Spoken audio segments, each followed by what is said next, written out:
அனைத்து நண்பர்களுக்கும் வணக்கம். உங்கள் ஆஸ்ட்ரோ பழனிசுவாமிகள் பேசுகிறேன். இந்த காணொளியில மீனம் ராசிக்கு ஜூலை மாதம் எப்படி இருக்கும் என்பதை பற்றி பொது பலனாக பார்க்க போறோம். இந்த மீன ராசிக்கு இந்த ஜூலை மாதம் குறிப்பா 8ஆம் தேதியிலிருந்து ரேவதி நட்சத்திரத்துல பிறந்தவங்களுக்குலாம் ஒரு பெரிய தலைவலி, ஒரு பெரிய பாரம் குறைஞ்ச மாதிரி ஃபீல் பண்ணக்கூடிய காலகட்டம் தான் இந்த அதே சமயத்துல உத்திரட்டாதி மற்றும் புரட்டாதி நட்சத்திரத்தில் பிறந்தவங்களுக்குலாம் டென்ஷன் இருந்துகிட்டு தான் இருக்கும்.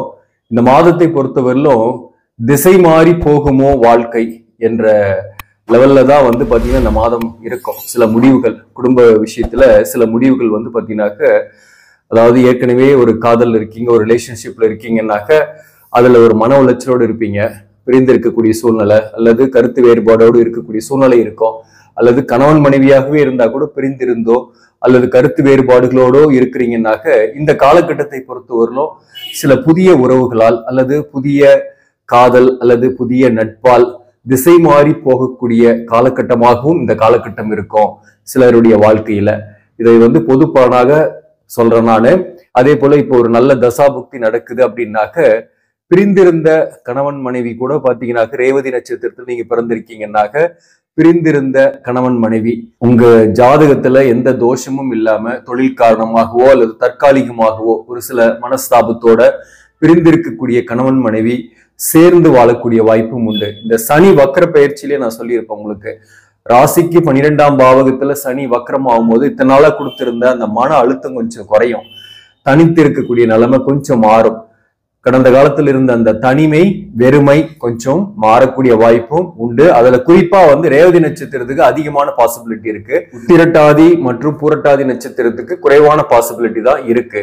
அதே சமயத்துல உங்களுக்கும் நல்ல தசாபுக்தி நடக்குது அப்படின்னா சேர்ந்து வாழக்கூடிய வாய்ப்போ அல்லது நிரந்தரமாக பிரிந்தவர்கள், மேக்சிமம் நிரந்தரமாக பிரிந்தவர்கள் பாத்தீங்கன்னாக்க மறுமணத்திற்கான முயற்சிகளில் இந்த காலகட்டத்தில் வெற்றி உண்டு. மறுமணம் ஆகக்கூடிய வாய்ப்பும் இந்த காலகட்டத்தில் உண்டு. அதற்காக முயற்சி செய்யலாம். அதுவும் மாதத்தோட தொடக்கத்துல சொல்றேன். அதாவது ஜூலை 16ஆம் தேதிக்குள்ள மறுமணத்திற்காக வரன் பாக்குறீங்கன்னா மறுமணத்திற்கான வரன்கள் அமையும். அதே போல சில பேருக்கு புதிய நட்போ புதிய காதலோ ஏற்பட்டு மன மகிழ்ச்சியை ஏற்படுத்தும். இந்த சூரியனை பொறுத்தவரையிலும் 6ஆம் அதிபதி 4ஆம் பாவகத்துல இருக்கிறாரு ஏறத்தாழ ஜூலை 16ஆம் தேதி வரலாம். அப்போ உடல்நல விஷயத்துல கொஞ்சம் கவனம் செலுத்திக்கணும். உங்களை சுத்தி சில சிக்கல்களும் இருந்துகிட்டே இருக்கும். அந்த சிக்கல்களுக்கு நீங்க முடிவு காண்பீங்க. ஆனா இன்னொரு சிக்கல் வரும். சில சலிப்பான சுச்சுவேஷனும் உங்களை சுத்தி இருந்துகிட்டே இருக்கிற மாதிரிதான் இருக்கும் முதல் பகுதியில. ஆனாலும் நீங்க செய்யக்கூடிய முயற்சிகள்லாம் சக்சஸும் ஆகும். அதனால இந்த மாதம் ஓரளவுக்கு நன்மையும் தீமையும் கொஞ்சம் கலந்த மாதம் தான். அதனால பெருசா பாதிப்பு இல்லை. 7ஆம் அதிபதியாக வரக்கூடிய புதன் 5ஆம் பாவகத்துல, அதே போல பாத்தீங்கன்னாக்க சுக்கிரனும் 5ஆம் பாவகத்துல. அப்போ புதனும் சுக்கிரனும் 5ஆம் பாவகத்துல இருக்கும்போது வாழ்க்கை துணிவருக்கு ஏதாவது செஞ்சு அவங்களை சந்தோஷப்படுத்தணும்னு நினைக்கக்கூடிய மாதம் தான் இந்த மாதத்தை பொறுத்தவரையிலும். பிரியாம இருக்கக்கூடிய கணவன் மனைவிக்குள் அவர்களுக்காக, வாழ்க்கை துணிவருக்காக ஏதாவது டெடிகேட் பண்ணுவீங்க. அதே போல அவர்களும் ஓரளவுக்கு உங்களை நெருங்கி வரக்கூடிய வாய்ப்பும் உண்டு இந்த காலகட்டத்தை பொறுத்தவரையிலும், கொஞ்சம் பிரிந்திருந்தாலும். அதே போல சில பேருக்குலாம் பாத்தீங்கன்னாக்க கலசர தோஷம், தார தோஷம் இருக்கும். அவங்க முதல் தாரம் கல்யாணம் பண்ணியே பிரிந்திருப்பீங்க, சண்டை போட்டுக்கிட்டு அல்லது பிரச்சனையோட பிரிந்திருப்பீங்க. அப்படிப்பட்டவர்கள் பாத்தீங்கன்னாக்க வழக்கு போன்ற விஷயத்துக்கு போயிருக்கீங்கன்னா உங்களுக்கு திசை மாற்றம் ஏற்படும் உங்க வாழ்க்கையில. குறிப்பா ஒரு தாரம் கழிஞ்சு 2ஆம் தாரத்துக்கு போகக்கூடிய சூழ்நிலை ஏற்படும்.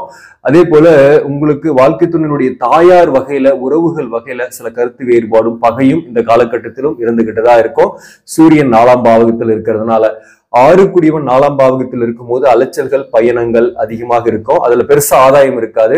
மாதத்தோட முதல் பகுதியில ஜூலை 16ஆம் தேதி சூரியன் 5ஆம் பாவகத்துக்கு பயிற்சி ஆகிவிடும். அங்க பாத்தீங்கன்னாக்க புதன், சூரியன், சுக்கிரன். புதனும் ஜூலை 19ஆம் தேதி 6ஆம் பாவகத்துக்கு வந்துடுறாரு.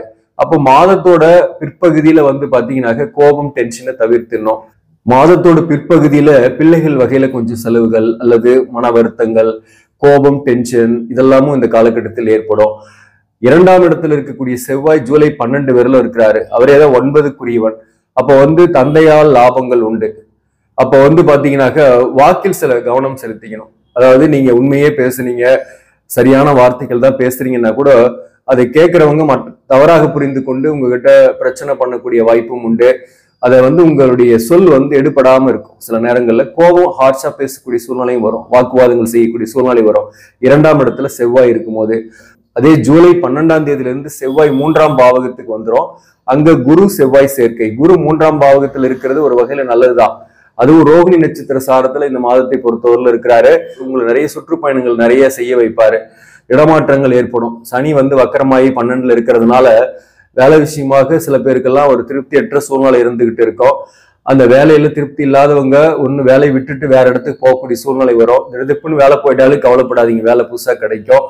அதே இந்த மாதத்தை பொறுத்தவரையிலும். ஆனா பூரட்டாதி நட்சத்திரம் மற்றும் உத்திரட்டாதி நட்சத்திரத்தில் இருப்பவர்கள் மட்டும் வேலையை விடாம இருக்கிறது ஒரு வகையில நல்லது. கொஞ்சம் கான்சென்ட்ரேஷன் பண்றது நல்லது. மேலும் உங்க சுய ஜாதகத்துல சப்போஸ் சனி வக்கரமா இருக்குன்னாக்க நீங்க ஆட்டோமேட்டிக்காவே உங்களுக்கு ஒரு நல்ல ஒரு இடமாற்றம் வரும். வேலை புதிய வாய்ப்புகள் வரும். அதுல நீங்க மாறிக்கலாம், பிரச்சனை கிடையாது. அரசு பணியில வேலை பார்க்கக்கூடியவர்களுக்கு இந்த நேரத்துல ஒரு சிறு தூரம் போயிட்டு வர்ற அளவுக்கான ஒரு இடமாற்றம் ஏற்படும். அது ஓரளவுக்கு உங்களுக்கு பதவி உயர்வோ அல்லது ஊதிய உயர்வையோ ஏற்படுத்தி தரும். லாபங்கள் வரும். பணம் வருமா இந்த மாதத்தை பொறுத்தவரைனா பணம் கண்டிப்பாக வரும்.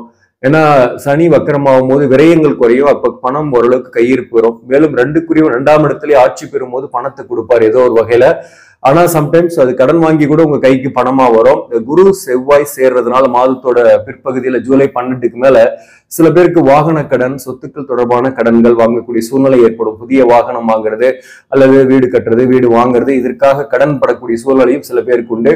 அதே போல 5ஆம் இடத்துல சூரியன் மாதத்தோட பிற்பகுதியில் இருக்கிறதுனால, சுக்கரனோட சேர்ந்து இருக்கிறதுனால பிள்ளைகள் வகையில படிப்பு செலவுக்காக சில பேர் கடன் படக்கூடிய வாய்ப்பும் இந்த காலகட்டத்தில் உண்டு. முதல்ல ஒரு சுப கடன் ஏற்படும். அதுல அளவோட இருக்கிறது நல்லது. பிசினஸ் பண்ணக்கூடியவர்களுக்கும் இந்த மாதத்தோட குறிப்பா மாதத்தோட பிற்பகுதியிலிருந்து வருமானம் கூடுதலாகவே கிடைக்கும். ஜூலை 19ஆம் தேதியிலிருந்து புதன் 6ஆம் பாவகத்துல மறைந்த புதன் நிறைந்த கல்வியையும் நிறைந்த செல்வத்தையும் கொடுப்பார் என்பது பழமொழி. அந்த வகையில பாத்தீங்கன்னாக்க மாதத்தோட பிற்பகுதியில தொழில் செய்யக்கூடியவர்கள், பிசினஸ் பண்ணக்கூடியவர்களுக்கு தன்னுடைய தொழில் மூலம் இவர்களுக்கு வருமானம் கூடுதலாகவே இருக்கும். ஓரளவுக்கு விரயங்களும் இந்த மாதத்தை பொறுத்தவரை குறையும் அல்லது சுப விரயம் ஆகும். அதற்காக கொஞ்சம் கடன்படக்கூடிய சூழ்நிலை ஏற்படும். மேலும் இந்த மாதத்தை பொறுத்தவரையிலும் வாழ்க்கை துணைவருடன் பெரிய அளவு கருத்து வேறுபாடு இல்லை. ஆனால் 7ஆம் அதிபதியாக வரக்கூடிய புதன் 6ஆம் பாவகத்தில் இருக்கிறதுனால மாதத்தோட பிற்பகுதியில அவருக்கு உடல்நலம் பாதிப்பு ஏற்பட்டு நீங்கக்கூடிய வாய்ப்பு உண்டு. ரேவதி நட்சத்திரத்தில் பிறந்தவர்களுக்கு ஒரு தெளிவு பிறக்கும். ஒரு முடிவுகள் துணிச்சலாக எடுப்பீங்க. அதனால ஒண்ணு வழக்குகள் இருக்கக்கூடியவர்கள் வழக்குகள் வெற்றிகரமாக முடித்து மறுமணத்திற்கான முயற்சிகள்லாம் சாதகமாகும். உத்திரட்டாதி நட்சத்திரத்தில் இப்போது ராகு பயிற்சி ஆகிறார் ஜூலை 8ல இருந்து. அதே போல பூரட்டாதி நட்சத்திரத்துல சனி பகவான் இருக்கிறாரு. அதனால இவர்கள் இந்த நட்சத்திரங்களில் பிறந்தவர்களுக்கு கொஞ்சம் மன அழுத்தம், டென்ஷன் இருக்கும். நீங்க சந்திக்கக்கூடிய நபர்களால கொஞ்சம் டென்ஷன், மன அழுத்தம் வரும். குறிப்பா பாத்தீங்கன்னா சக பணியாளர்கள், வேலை பார்க்கக்கூடிய இடத்துல சக பணியாளர்களால கொஞ்சம் டென்ஷன் ஆகக்கூடிய சூழ்நிலை வரும். மேலதிகாரிகள் உங்களை டென்ஷன் படுத்துவாங்க. ஆனாலும் வேலையில கொஞ்சம் கான்சென்ட்ரேட் பண்ணுங்க. உங்க ஜாதகத்துல சனி வக்கரம் பெற்று இருந்தாக புதிய வாய்ப்பு கிடைக்கும். நல்ல தசாபுக்தியும் நடக்குதுன்னாக்க அந்த புதிய வாய்ப்பு ஒரு மாற்றத்தையும் ஏற்றத்தையும் தரும். அப்படி இல்லை அப்படின்னாக்க இருக்கிற இடத்துலயே இருக்கிறது தான் நல்லது, புத்திசாலித்தனம் இந்த காலகட்டத்தை பொறுத்த வரலாம். அதே போல புதிதாக வேலை தேடி கொண்டிருப்பவர்களுக்கு அரசு பணி கிடைக்குமா அல்லது பிரைவேட் ஜாப் கிடைக்குமா என்பவர்களுக்கெல்லாம் உங்க சுய ஜாதகத்துல தான் அதுக்கான பதில். அரசு பணியை பொறுத்த வரலாம் நம்ம ஜாதகத்துல சூரியன் இந்த ராகு கேதுவோட சேர்ந்து இல்லாம இருக்கணும், ரொம்ப க்ளோஸா. அதே போல நல்ல ஆட்சி உச்சம் பெற்று இருந்தாலும் சரி, 10 அல்லது நீச பங்கமானாலையும் அரசு பணிலாம் கிடைக்கும். 10ஆம் அதிபதியும் நல்லா இருக்கிறாரு, லக்னாதிபதி நல்லா இருக்கிறாரு, லக்ன புள்ளி நல்லா இருக்கு அப்படின்னாக்க அவர்களுக்குலாம் அரசு பணி கிடைக்கும். அது உங்க சுய ஜாதகத்தை பார்த்துதான் நம்ம சொல்ல முடியும். அதே போல பிரைவேட் ஜாபை பொறுத்தவரை இந்த காலகட்டத்துல ஒரு இடமாற்றம், ஊர் மாற்றத்தோட சில பேர் கிடைக்கக்கூடிய வாய்ப்பு உண்டு.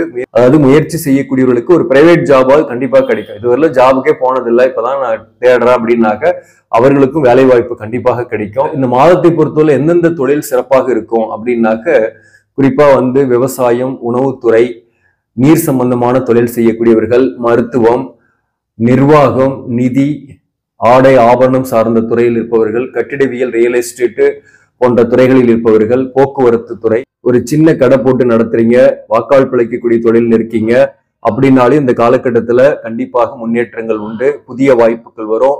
பிசினஸ் பண்ணக்கூடியவர்களுக்கு வருமானம் கூடுதலாகவே கிடைக்கும். படிக்கக்கூடிய பிள்ளைகளை பொறுத்தவரையிலும் பாத்தீங்கன்னாக்க இந்த காலகட்டத்தில் உத்திரட்டாதி மற்றும் புரட்டாதி நட்சத்திரத்தில் பிறந்தவங்க ஆரம்ப கல்வி படிக்கிறாங்கன்னாக்க அவங்களுக்கு கொஞ்சம் நல்லா படிச்சுட்டே போய் எக்ஸாம் எழுதுனா கூட கொஞ்சம் மறந்து விடக்கூடிய சூழ்நிலை ஏற்படும். டென்ஷன் வரும், மன அழுத்தம் கொஞ்சம் வரும். அதனால அவங்களை மெடிடேஷன் பண்ண சொல்லுங்க. கொஞ்சம் மைண்ட் ஃப்ரீ பண்ணாக்க கண்டிப்பாக அவங்க நல்லா படிக்கக்கூடிய சூழ்நிலை ஏற்படும். கொஞ்சம் டென்ஷன், மன அழுத்தம் ஏற்படும். உயர்கல்வி படிக்கக்கூடிய மாணவர்களுக்கு கொஞ்சம் விரும்பிய கோர்ஸ் ஜாயின் பண்ணணும்னா கொஞ்சம் எக்ஸ்பென்சஸ் ஆகும். ஒரு ஊர் விட்டு வேற ஒரு ஊர்ல போய் கல்வி தொடரக்கூடிய சூழ்நிலை ஏற்படும். அதுக்கு எக்ஸ்பென்சஸ் ஆகும். வெளிநாட்டுல போய் படிக்கக்கூடிய வாய்ப்புகளும் சில மாணவர்களுக்கு உண்டு. இந்த மாதத்தை பொறுத்தவரை நீங்க வழிபட வேண்டிய தெய்வம் பழனி முருகன் தான்.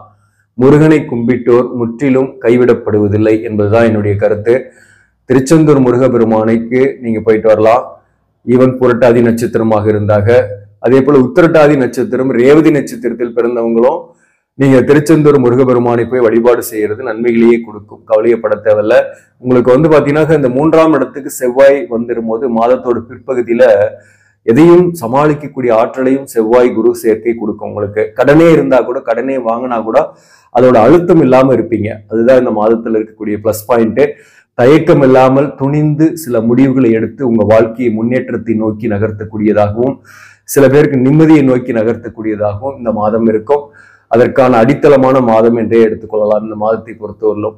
ஆக நண்பர்களே, இந்த பதிவு உங்களுக்கு பிடிச்சிருந்தாக லைக் பண்ணுங்க. இதை மற்றவர்களுக்கும் ஷேர் பண்ணுங்க.